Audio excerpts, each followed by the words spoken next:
Gemini, the October month can be fun and interesting for you. As you know, Mercury is your ruling sign.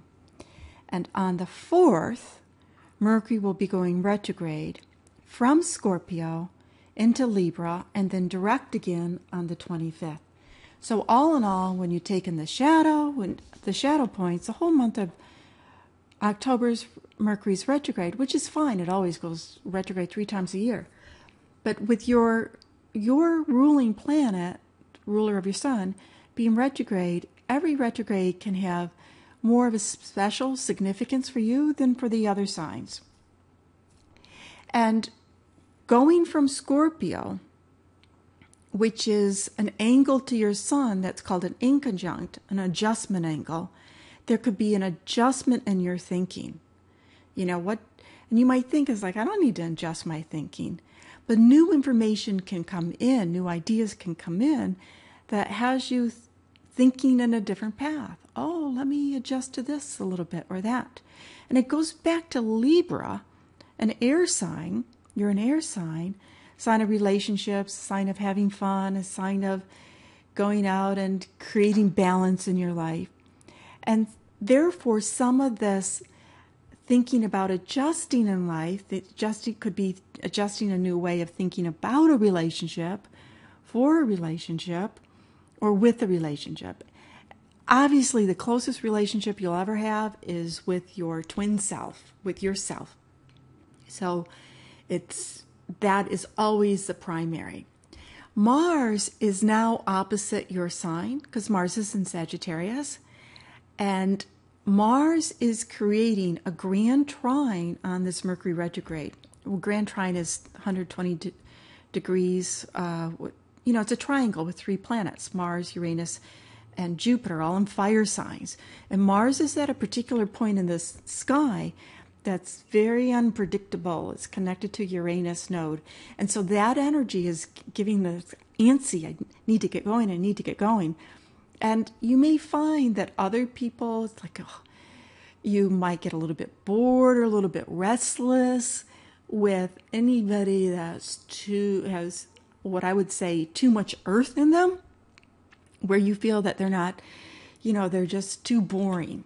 And, you can love them for who they are, but you just might want to be surrounding yourself with some people that offer you variety, offer you a sense of eclectic, being able to grasp all of the interesting things of life and do things together that make you feel alive, because this is a time where you will definitely feel I want to be alive.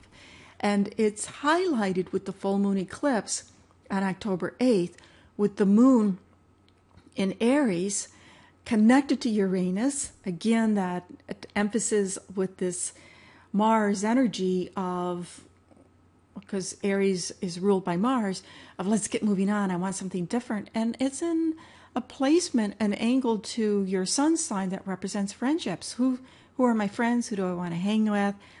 And what do I love? Who do I love? This is a very intense full moon eclipse, as Venus is square Pluto, which is square Uranus, which means it's opposite. So there's intensity around when you don't have the right relationships in your life, or if relationships in your life have a lot of problems in them, they will crack apart. Maybe temporary, but the feeling will be is that any relationship that doesn't have a solid ground of mutual respect, mutual love, mutual recognition, and balance in the relationship, this eclipse can scatter the energy to the 4 corners.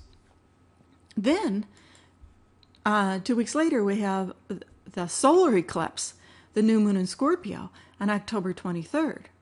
And so now Venus is up to the new moon at 0 degrees of Scorpio.